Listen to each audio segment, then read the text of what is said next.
ತುಂಬಿಕೊಡು. ಮಣ್ಣು ಒಂದು ಇದು ಸಾಕಾ? ಇನ್ನೊಂದು ಪುಟ್ಟಿ ಮಣ್ಣು ಬೇಕು. ಇವು ಮಣ್ಣು ಫುಲ್ ಹಾಕ್ಬೇಕಲ್ಲ. ಇವಾಗ ಸದ್ಯ ಕೊಡ್ರಿ, ಇವಾಗ ಸುತ್ತ ನಿಲ್ಲಿಸ್ಬಿಟ್ರಿ. ಇವಾಗ ಮಣ್ಣು ಫುಲ್ ಈಗ ಗ್ಯಾಪ್ ತುಂಬಿಕೊಂಡು ಬಂದ್ಬಿಡ.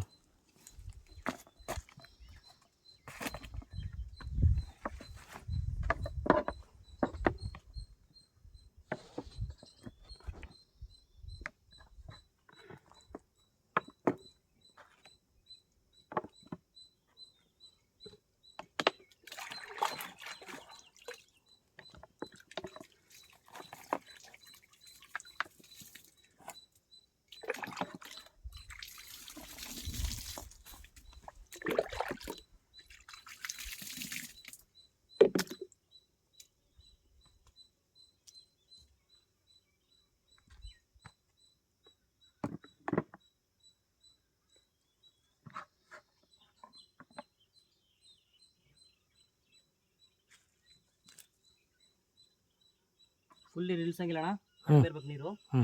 ಇದು ಸ್ವಲ್ಪ ಇವತ್ತು ಹಾಕ್ರಿ, ಪ್ರಾಬ್ಲಮ್ ಇಲ್ಲ. ಯಾಕಂದ್ರೆ ಇವತ್ತು ಒಣಗಿದ ಮೇಲೆ ಆಮೇಲೆ ಒಂದ್ಸಲ ಒಳಗಡೆ ಹೋಗ್ಬಿಡಿ. ಅಲ್ಲ ಈಗ ಮಣ್ಣು ತಂದು ಕೊಡಲ್ಲ ಅವನು? ಕೊಡಿ ಕೊಡಿ, ಕೊಡಪ್ಪ ತಂಬ ಒಂದು ಪುಟ್ಟಿ ಮಣ್ಣು, ಒಂದು ಬಾಣಲಿ ತಂಬ.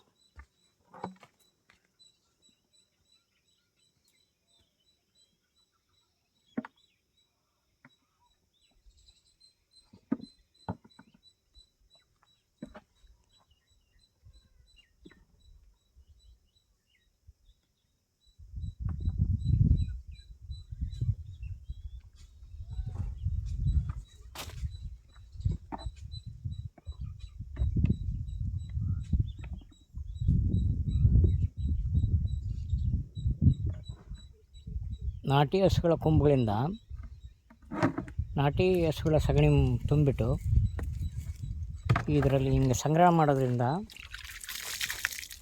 ನಮಗೆ ಒಂದು ಕೊಂಬಿನಲ್ಲಿ ಒಂದು ತೊಲ ಸಗಣಿ ಕಡೆಯಿಂದ ಉತ್ಪತ್ತಿ ಆದರೆ, ಇದು ಗೊಬ್ಬರ ಉತ್ಪತ್ತಿ ಆದರೆ 1 ಎಕರೆಗೆ ಬರ್ತದೆ.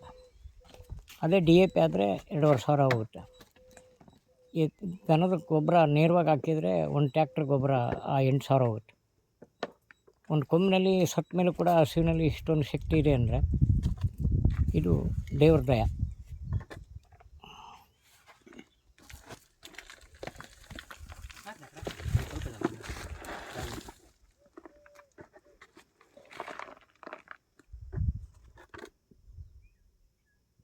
ಇನ್ನೂ 2 ಸಲ ಮಾಡ್ಬೋದು. ಯಾಕಂದರೆ ಈಗ 50 ಕೊಂಬಿದಾವೆ ಇವು, ಇನ್ನೂ 50, 100 ಹಿಡಿತಾವೆ. ಇನ್ನೂ 2 ಸಲ ಮಾಡೋಣ. ಇದೇ ಕೊಂಬನೆ ಮತ್ತೆ ಯೂಸ್ ಮಾಡೋದು ಬೇಡ, ಇಲ್ಲ ಆ ಹೊಲಕ್ಕೆ ಬೇಕಲ್ಲ. ಇದು ಈ ಹೊಲಕ್ಕೆ ಆಯಿತು, ಆ ಹೊಲಕ್ಕೂ ಒಟ್ಟು ಕೊಂಬನೇನು ಇವನ್ನ ಕರಗತನಕ ಯೂಸ್ ಮಾಡ್ಬೋದು. ಅಲ್ಲ, ಇದು ವೇಸ್ಟ್ ಆಗಲ್ಲ. 5-6 ವರ್ಷ ಬರ್ತಾವೆ.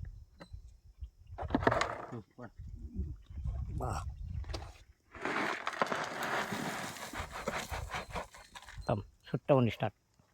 ಸ್ವಲ್ಪ ಇದು ತೊಗೊಂಬ. ಈಗ ನಮ್ಮ ಹೊಲ ತೊಗೊಂಬ, ಹಳೇದು. ಅದೇ ನಮ್ಮ ಹೊಲದಲ್ಲಿ ಮಣ್ಣು ಇರಲಿ ಮೇನಾಗಿ ಎಲ್ಲ ಅದು ಇದು ಮಿಕ್ಸ್ ಹಾಕೋಣ.